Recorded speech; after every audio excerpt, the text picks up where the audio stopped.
ونعوذ بالله من شرور أنفسنا ومن سيئات أعمالنا من يهده الله فلا مضل له ومن يضلل فلا هادي له ونشهد أن لا إله إلا الله وحده لا شريك له ونشهد أن سيدنا ونبينا مولانا محمدا عبده ورسوله أرسله بالحق بشيرا ونذيرا وداعيا إلى الله بإذنه سراجا ومنيرا أما بعد فقد قال الله جل سبحانه وتعالى في القرآن الكريم والفرقان المجيد إن الله وملائكته يصلون على النبي يا أيها الذين آمنوا صلوا عليه وسلموا تسليما اللهم صل على سيدنا محمد وعلى آل سيدنا محمد وبارك وسلم رب اشرح لي صدري ويسر لي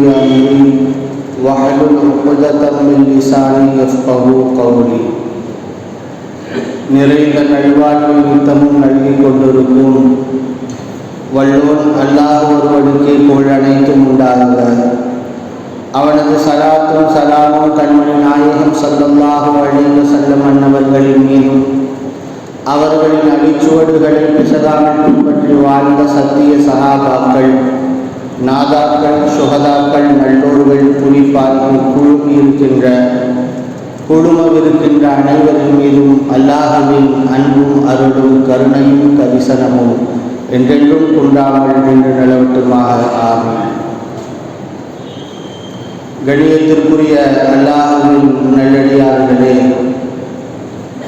அல்லாஹ் ஜல்ல சுப்ஹானஹு வ தஆலா நபிகள் நாயகம் ஸல்லல்லாஹு அலைஹி வஸல்லம் அவர்களுக்கு ஏராளமான முஅஜிஸாக்களை, அற்புதங்களை அல்லாஹ் வழங்கி வந்தார்.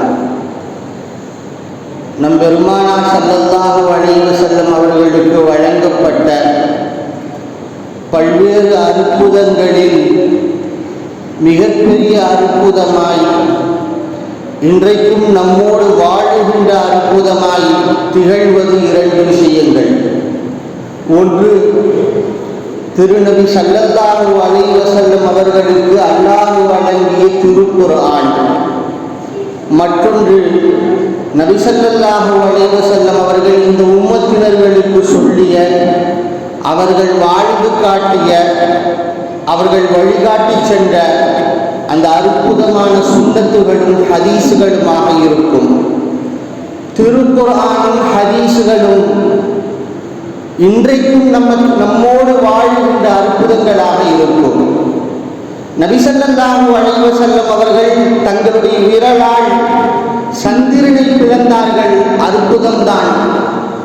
பெருமானாருடைய விரல்களில் இருந்து நீர் பீரிட்டு வந்தது, அற்புதம்தான்.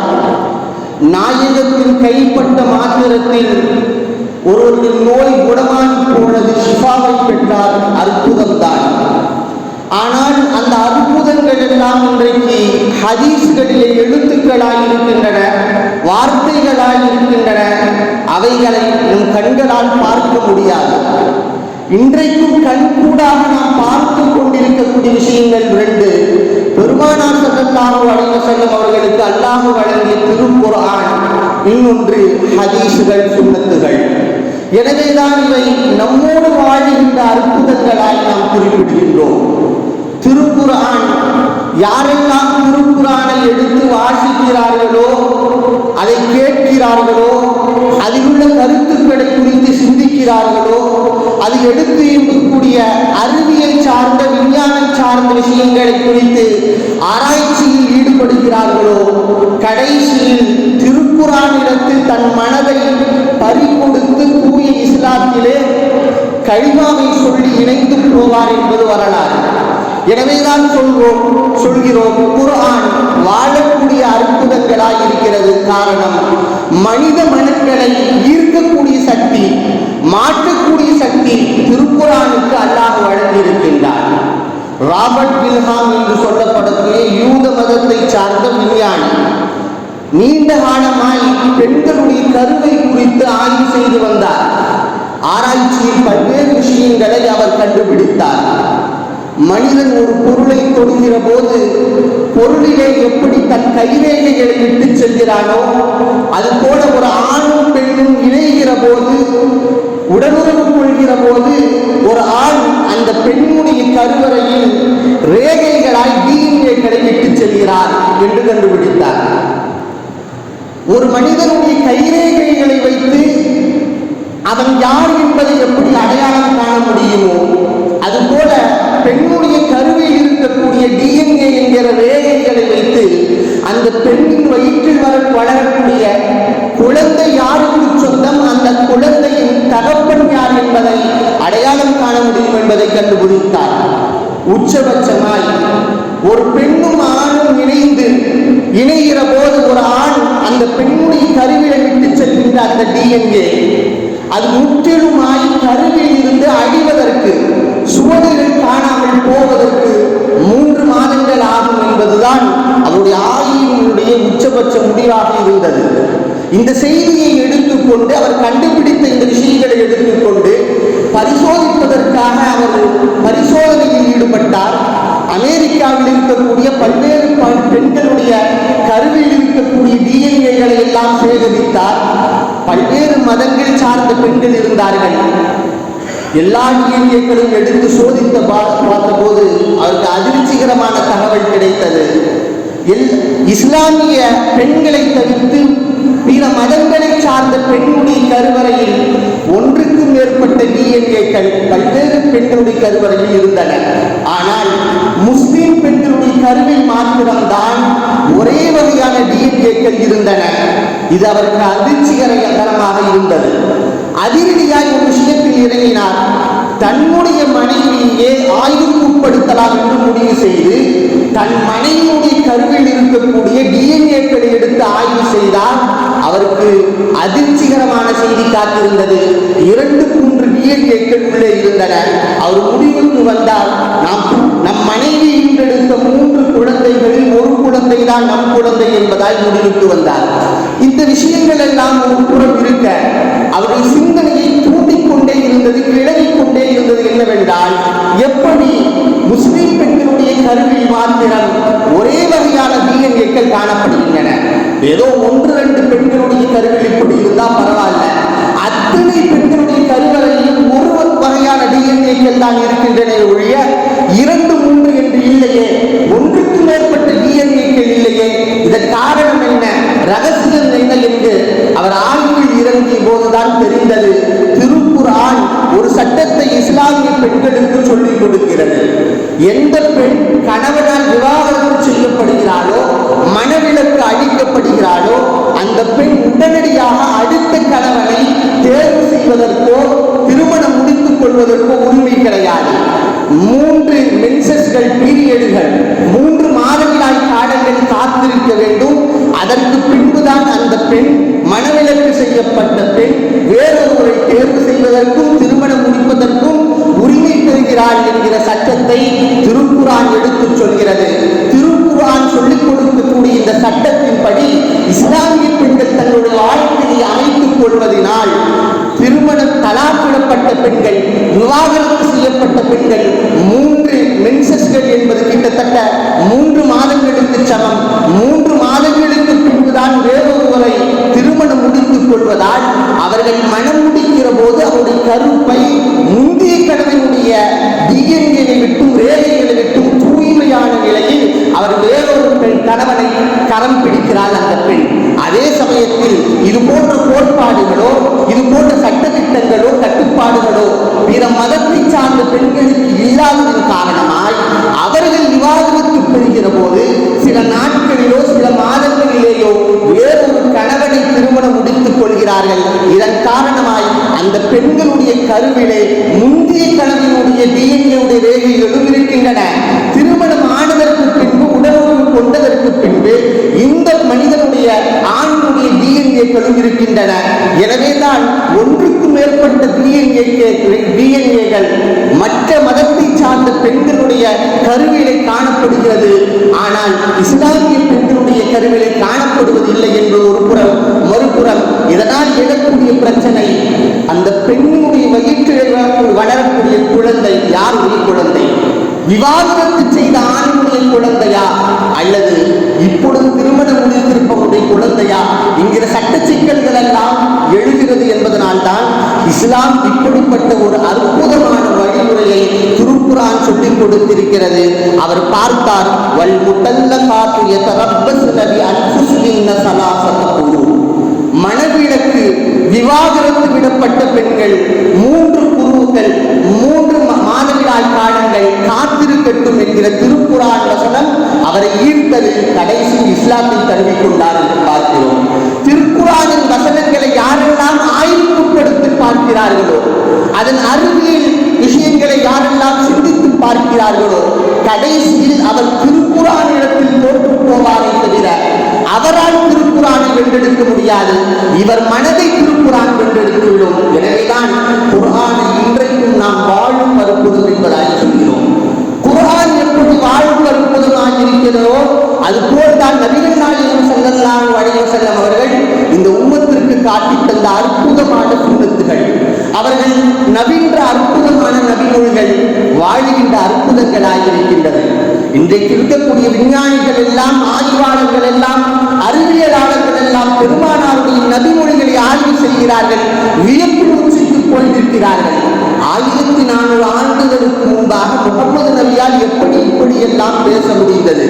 இன்றைக்கு கருவிகள் இருக்கின்றன, லேப் என்று சொல்லப்படக்கூடிய ஆய்வு கூடங்கள் இருக்கின்றன, எல்லாம் வளர்ந்து விட்டது. இவைகளை வைத்து இன்றைக்கு முக்கிய போராடி நாம் கண்டுபிடிக்கக்கூடிய விஷயத்தை சர்வ சாதாரணமாய் 14 நூற்றாண்டுகளுக்கு முன்பாக எந்த விதமான அறிவியல் வாடைகளும் இல்லாத, விஞ்ஞான சிந்தனைகள் கூட இல்லாத அந்த காலத்தில் முஹம்மது ஸல்லல்லாஹு அலைஹி வஸல்லம் அவர்களால் எப்படி சொல்ல முடிந்தது என்று விஞ்ஞானிகள் எல்லாம் இன்றைக்கு வியந்து போயிருப்பதை நம்மால் பார்க்க முடிகிறது. என்றால் திருக்குர்ஆன் எப்படி வாழும் அற்புதமோ, நபிகள் நாயகம் ஸல்லல்லாஹு அலைஹி வஸல்லம் அவர்களுடைய நபிமொழிகளும் காட்டித் தந்த சுன்னத்துகளும் வாழுகின்ற அற்புதங்களாக இருக்கின்றன. மாரிஸ் புகைல் என்று சொல்லப்படக்கூடிய பிரெஞ்சு அறிஞர், மருத்துவராக இருக்கக்கூடியவர், மிகச்சிறந்த ஆய்வாளர். அவர் பிரெஞ்சுக்கு ஒரு சமயம் எகிப்திலிருந்து ஃபிரௌனுடைய உடல் அனுமதி பெற்று கொண்டு வரப்பட்டது. ஃபிரௌனுடைய உடலை ஆய்வு செய்வதற்கு ஒரு குழு அமைக்கப்பட்டது. அந்த குழுவினுடைய தலைவராக இருந்தவர் தான் மாரிஸ் புகைல். ஃபிரௌன் எப்படி இறந்தான் என்பதுதான் அவருடைய பிரதான ஆய்வு. அதிலே ஆய்விலே மாரிஸ் புகைல் கண்டுபிடித்தார், அவனுடைய உடலில் மிகப்பெரிய அளவில் முட்டு படித்திருப்பதால் கண்டிப்பாக கடலில் மூழ்கிதான் இறந்திருக்க வேண்டும் என்கிற முடிவுக்கு வந்தார். கடலில் இறந்தவன் எப்படி பாதுகாப்போடு அவருடைய உடல் இருக்கிறது என்பதுதான் அவருக்கு புதிதாக இருந்தது. அவருடைய காதல ஒருவர் சொன்னார், இந்த ஆய்வை இத்தோட நிறுத்திக்கோங்க, இதுக்கு மேல இங்க போகாதீங்க. காரணம், முஸ்லிம்களுக்கு ஒரு நம்பிக்கை இருக்கிறது.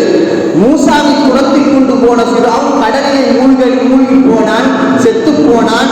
ஆனால் அவருடைய உடல் இன்றளவு பாதுகாக்கப்பட்டு வருகிறது என்று முஸ்லிம்களுடைய நம்பிக்கை. எனவே இந்த விஷயத்தை இதோடு முடித்துக் கொள்ளுங்கள் என்று சொன்னார்கள். அவருடைய வாயை அடைக்க முடிந்ததை தவிர அவருடைய சிந்தனையை அவர்களால் அடைக்க முடியல. தேடி சென்றார். அவர் கண்டுபிடித்த இந்த அரிதான விஷயத்தை எடுத்துக்கொண்டு சவுதிக்கு புறப்பட்டார். சவுதியிலே அப்பொழுதுதான் மிகப்பெரிய அறிவியல் மாநாடு ஒன்று நடைபெற்றுக் கொண்டிருந்தது. அந்த மாநாட்டிலே தான் கண்டுபிடித்த இந்த அரிதான விஷயத்தை அவர் எடுத்து இயம்பிய போது அங்கிருந்த இமாம் மார்க்க அறிஞர் சொன்னார்,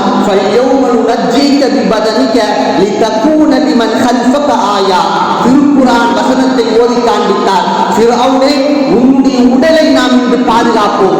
உனக்கு பின்னால் வரக்கூடியவர்களுக்கெல்லாம் நீ ஒரு மிகப்பெரிய அத்தாட்சியாக இருக்க வேண்டும் என்பதற்காக உன் உடலை நாம் பாதுகாப்போம் என்று அல்லாஹ் சொல்லிய வசனத்தை அந்த மார்க்க அறிஞர் ஓதி காட்டியதுதான் தாமதம். அந்த வேளையிலே அவர் கலிமாவை சொல்லி இஸ்லாத்தை தழுவினார். தழுவியவர் நிற்கவில்லை, தன்னுடைய ஆய்வை மேற்கொண்டார். திருக்குர்ஆனின் ஒவ்வொரு வசனங்களையும் எடுத்தார், பைபிளில் இருக்கக்கூடிய ஒவ்வொரு விஷயங்களையும் எடுத்தார். திருக்குர்ஆன் எவ்வளவு தூரம் விஞ்ஞானத்திற்கு ஒத்து வருகிறது என்பதையும், பைபிள் விஞ்ஞானத்தை விட்டு எவ்வளவு தூரமாக இருக்கிறது என்பதையும் புரிந்து கொண்டு அவர் the Bible, the Quran and science என்கிற ஒரு நூலையும் எழுதி வெளியிட்டார் என்று பார்க்கிறோம். அத்தோடு நிற்கவில்லை. அவர் நபிகள் நாயகம் ஸல்லல்லாஹு அலைஹி வஸல்லம் அவர்கள் சொல்லிக் கொடுத்த மணிமொழிகளை குறித்தெல்லாம் ஆய்வு செய்ய துவங்கினார். 100 மணிமொழிகள் ஹதீஸுகளை எடுத்தார். எடுத்து விட்டு அவர் சொன்னாரு, இதில் இருக்கக்கூடிய எல்லா நபிமொழிகளும், இது சொல்லக்கூடிய எல்லா அறிவியல் தத்துவங்களும் உண்மைதான். ஆனால் எனக்கு 2 ஹதீஸுகள் மாத்திரம் கொஞ்சம் இடிக்கிறது, என் அறிவுக்கு ஒத்து வரவில்லை, சந்தேகிக்கிறேன் என்று சொன்னார். ஒன்று, பெருமானார் ஸல்லல்லாஹு அலைஹி வஸல்லம் சொன்ன ஹதீஸ், இதா வகஅத் துபாபு ஃபீ இனாஇ அஹதிக்கும் ஃபல்யதுமிஸ்ஹு ஃபஇன்ன ஃபீ அஹதி ஜனாஹிஹி தாஅன் வஃபில் ஆஹரி ஷிஃபாஅன். ஒரு ஈ பாத்திரத்தில் விழுந்து விட்டால் அதை நன்கு முக்குங்கள். காரணம், ஈயுடைய ஒரு ரெக்கையில் நோய் இருக்கிறது, இன்னொரு ரெக்கையில் நிவாரணி இருக்கிறது என்று நாயகத்தின் ஹதீஸ். அவர் சொன்னார், ஈ என்பது அசுத்தங்களை, கிருமிகளை, பாக்டீரியாக்களை எல்லாம் சுமந்து செல்லக்கூடிய ஒரு பூச்சி. அது எப்படி நிவாரணி இருக்கும்? நோய் இருக்கும் என்பது யதார்த்தம், நிவாரணி எப்படி இருக்க முடியும்? எனவே இது எனக்கு சந்தேகமா இருக்கின்றார்கள்.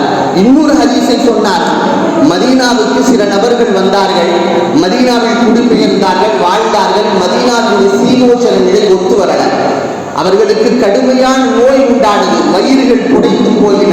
பெருமானாரிடத்தில் வந்து சொன்ன போது நபி ஸல்லல்லாஹு அலைஹி வஸல்லம் அவர்களை ஒட்டகங்கள் எல்லாம் மேயக்கூடிய இடத்திற்கு செல்லுங்கள், இஷ்ரபூ மின் அல்வானிஹா வ அல்பானிஹா,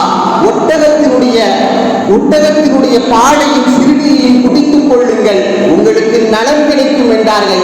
அவர்களும் சென்றார்கள், ஒட்டகத்தின் பாலை குடித்தார்கள், சிறுநீரை குடித்தார்கள், நலம் பெற்றார்கள் என்பது வரலாறு.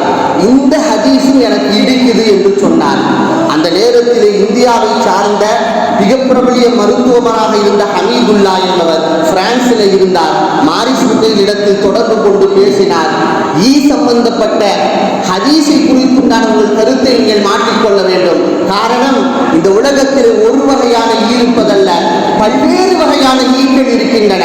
நபி ஸல்லல்லாஹு அலைஹி வஸல்லம் எந்த வகையான ஈயை குறித்து பேசினார்கள் என்று உங்களுக்கு எப்படி தெரியும்? எல்லா வகையான ஈக்களை குறித்து நீங்கள் ஆய்வு செய்திருக்கிறீர்களா? நீங்கள் ஒன்றும் உயிரியல் துறையில் மிக பிரபலியமானவர் அல்ல, தேர்ச்சி பெற்றவர் அல்லையே. அப்படி இருக்க எப்படி நீங்கள் இப்படியெல்லாம் பேசலாம் என்று சொல்லி அவர் கருத்தை வாபஸ் வாங்க செய்தார்கள் என்பதெல்லாம் இந்த நிகழ்வுகள் எல்லாம் ஒரு புறம் இருந்தாலும், அவர் எடுத்து வைத்த 2 ஹதீஸ்களை பார்க்கிறோம். இன்றைக்கு அறிவியலாளர்கள் அதை ஆய்வு செய்கிறார்கள், வியந்து போகிறார்கள். நாயகம் ஸல்லல்லாஹு அலைஹி வஸல்லம் அவர்கள் 14 நூற்றாண்டுகளுக்கு முன்பாக சொன்ன அந்த வார்த்தைகள் எவ்வளவு சத்தியத்திற்குரிய வார்த்தைகளாக இருக்கின்றன என்று ஆய்வு செய்கிறார்கள், வியந்து போகிறார்கள். ஈ குறித்து பல்வேறு ஆய்வுகள் நடத்தப்பட்டன. சமீபத்தில் நடத்தப்பட்டது ஒரு ஆய்வு கூட. ஒரு 4 வகையான ஈக்களை பிடித்து 4 பெட்டிகளை அடைத்தார்கள். 48 மணி நேரங்களுக்கு பின்பாக ஈக்களை எடுத்து அதனுடைய 2 ரெக்கைகளையும் பிரித்தார்கள். பிரித்து அதனுடைய இடதுபுற ரெக்கைகளை பார்க்கும்போது கிருமிகள் தென்பட்டன, வலதுபுற ரெக்கைகளை பார்க்கும்போது சுத்தமாக இருந்தன. சுத்தமாக இருந்தது கூட ஆச்சரியம் அல்ல, மிகப்பெரிய ஆச்சரியம் என்னவென்றால், இடதுபுற ரெக்கை இருக்கக்கூடிய நோய்க்கு நிவாரணையாக மாற்று மருந்தாக, அதுக்கு ஆன்டிபயோட்டிக்காக வலதுபுற ரெக்கையில் இருக்கிறது என்கிற விஷயத்தை கண்டுபிடித்திருக்கிறார்கள் என்றால், நபி ஸல்லல்லாஹு அலைஹி வஸல்லம் வார்த்தைகள் எவ்வளவு சத்தியமானவைகள் என்று பார்க்கிறோம். அதே போல அவர் சொன்ன இன்னொரு ஹதீஸே, ஒட்டகத்தினுடைய சிறுநீரிலே ஷிஃபா இருக்கிறது என்பதும் ஒத்து வரவில்லை என்று சொன்னார். இன்றைக்கு வரலாற்றிலே பார்க்கிறோம், 1924, 25, 26 இந்த 3 ஆண்டுகள் அரபுலகம் முழுக்க ஒரு ஆங்கிலேய பிரயாணி சுற்றி வந்தார், சுற்றி பார்த்தார். சுற்றி பார்த்துவிட்டு 2 புத்தகங்களை எழுதினார். ஒரு புத்தகத்தில் அரபுலகத்தில் இருக்கக்கூடிய மலை பிரதேசங்களை குறித்து எழுதினார். இன்னொரு புத்தகத்தில் அரபுலகத்தில் இருக்கக்கூடிய பாலைவன பகுதிகளை குறித்து எழுதினார். எழுதிவிட்டு அவர் சொல்கிறார், அதிலே நான் என் பிரயாணத்தை எல்லாம் சுற்றுலாவை எல்லாம் முடித்துவிட்டு என் நாட்டுக்கு திரும்பினேன். திரும்பிய போது கடும் வியாதி எனக்கு ஏற்பட்டது, வயிறுகள் எல்லாம் குடித்து போயின. பல்வேறு மருத்துவர்களை அணுகினேன், மருந்துகளை உட்கொண்டேன், எந்த மருந்தும் எனக்கு பயனளிக்கவில்லை. கடைசியாய் ஜெர்மனியை சேர்ந்த மருத்துவர், இந்த நோய் எங்கிருந்து உங்களுக்கு வந்ததோ அந்த மண்ணிற்கு செல்லுங்கள், அங்கு இதற்குண்டான மருந்து கிடைக்கலாம் என்று சொன்னார். நானும் அந்த அரபுலகத்திற்கு மீண்டும் வந்தேன். எனக்கு வழிகாட்டியாய் ஒரு கிராமவாசி இருந்தார். அவரிடத்தில் நடந்த செய்திகளை எல்லாம் சொன்னேன். அவர் என்னை அழைத்துக் கொண்டு ஒட்டகம் இருக்கக்கூடிய இடத்துக்கு போனார். அதனுடைய சிறுநீரையும் பாலையும் கொடுத்தார், குடித்தேன். எனக்கு ஏற்பட்ட நோய் குணமானது என்று அவர் பதிவு செய்கிறது ஒரு வரலாற்றை நாம் பார்க்கிறோம். அதே போல் இன்றைய விஞ்ஞானிகள் சொல்கிறார்கள் எல்லோ ஃபீவர் என்று சொல்லப்படக்கூடிய பாலைவன காய்ச்சலுக்கு ஒட்டகத்தின் பாலும் சிறுநீரும் தான் மருந்தாக இருக்கிறது சொல்றாங்க. புற்றுநோயை குணப்படுத்தக்கூடிய மிகப்பெரிய சக்தி, மிகப்பெரிய ஆற்றல் ஒட்டகத்தின் சிறுநீரில் இருக்கிறது என்று சொல்கிறார்கள் என்றால், நபிகள் நாயகம் ஸல்லல்லாஹு அலைஹி வஸல்லம் அவர்கள் சொல்லிக் கொடுத்த, அவர்கள் வழிகாட்டி சுன்னத்துகள், அவர்கள் சொல்லிக் கொடுத்த அந்த மணிமொழிகள், ஹதீசுகள் என்பது சாதாரணமானவைகள் அல்ல. முழுக்க முழுக்க இந்த உம்மத்தினுடைய நலனை கருத்தில் கொண்டு நாம் நன்றாக இருக்க வேண்டும் என்பதற்காக பல்வேறு ஆய்வுபூர்வமான, அறிவியல் பூர்வமான விஷயங்களை எல்லாம் உள்ளடக்கியவாறு நபி ஸல்லல்லாஹு அலைஹி வஸல்லம் கொடுத்திருப்பதுதான் அந்த அற்புத சுன்னத்துகளாக இருக்கும். திருக்குர்ஆனையும் ஹதீஸும் இன்றைக்கும் நம்மோடு வாழுகின்ற அற்புதங்களாக இருக்கும். யாரெல்லாம் அதை குறித்து எழுதியிருக்கிறார்களோ, அதில் கூறப்பட்டுள்ள கருத்துக்களை குறித்து ஆய்வு செய்கிறார்களோ, கடைசியில் அவர்கள் அதோடத்தில் தோற்று போவார்களே தவிர குர்ஆனையும் ஹதீஸையும் யாராலும் வென்றெடுக்க முடியாது என்பதை புரிந்து கொள்ள வேண்டும். எல்லாம் வல்ல அல்லாஹ் சுப்ஹானஹு வ தஆலா திருக்குர்ஆன் நபிவழிப்படி நம் வாழ்க்கையை அமைத்துக் கொள்வதற்கு தௌஃபீக் செய்வானாக. வ ஆகிரு